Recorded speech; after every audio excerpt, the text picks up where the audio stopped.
Well, it's no secret former President Donald Trump is not shy. He blasts his opponents, and now that he has been indicted, that trend does continue. Today on Truth Social, he posted this. Matthew Colangelo left the DOJ in Washington, D.C. to work with Bragg at the Manhattan District Attorney's Office to get Trump. Also, don't forget Clinton lawyer Mark Pomerantz, who left private practice to become a DA prosecutor President Donald J. Trump, only to leave during the investigative process to sell a book and tainting the entire case, heretofore unheard of stuff. It's not supposed to work that way. Election interference, kangaroo court.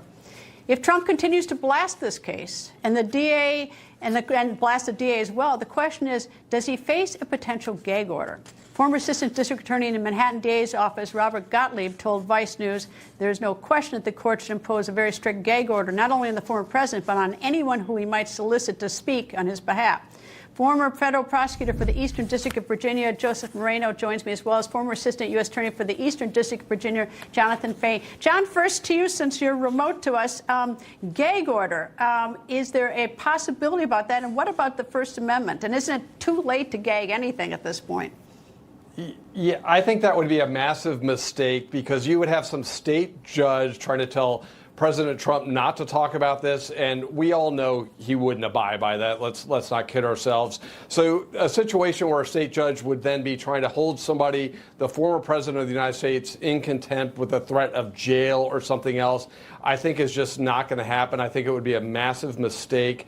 And the fact that people are going to talk about this has a lot of, you remember from your days in the O.J. Simpson case, everyone's going to be talking about it, and that's just the deal. The judge, the jury, everyone is just going to have to deal with it. People know about it, and it would just, again, be a mistake to do so. It would be entirely unenforceable, and any attempt to enforce it would probably fall apart and create a big disaster. Joe, your thoughts? It's funny because I've spent more time as a defense lawyer over the past 20 years than as a prosecutor, and my defense lawyer kind of radar is all over the place because Donald Trump, he's got some great arguments here, both factual and legal in this case. But as a client, my gosh, he's going to be hard to control. So you're right. I think John's correct. I think it would be sort of a fool's errand to try to get him to stop talking. But that being said, there's a lot of people out there talking. You had Michael Cohen on CNN last night. You had his lawyers out there. Stormy Daniels is making statements. So it'd be really nice if everyone would kind of take a breath and sort of let the process play out, because none of this is any good. What about, Joe, let me ask you, a prosecutorial misconduct or abuse of discretion motion? Because in February of 2022, a month after Alvin Bragg takes office, he elects not to prosecute it. And then something happened between February of 2022, he talked to Weisselberg in August, but in January 2023, suddenly he changes his mind.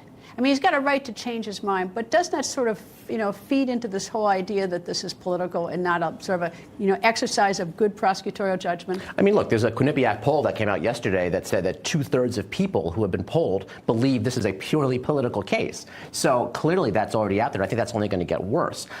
Misconduct could be tough, though, because getting discovery of those internal DA's office conversations could be very difficult. And he does have a lot of discretion. So I think politically we can make a judgment that this seems like a horrible decision to move forward with this case. But legally, as a defense, I don't know. That could be a tough one. John, we only got about 30 seconds left. Your thoughts on that?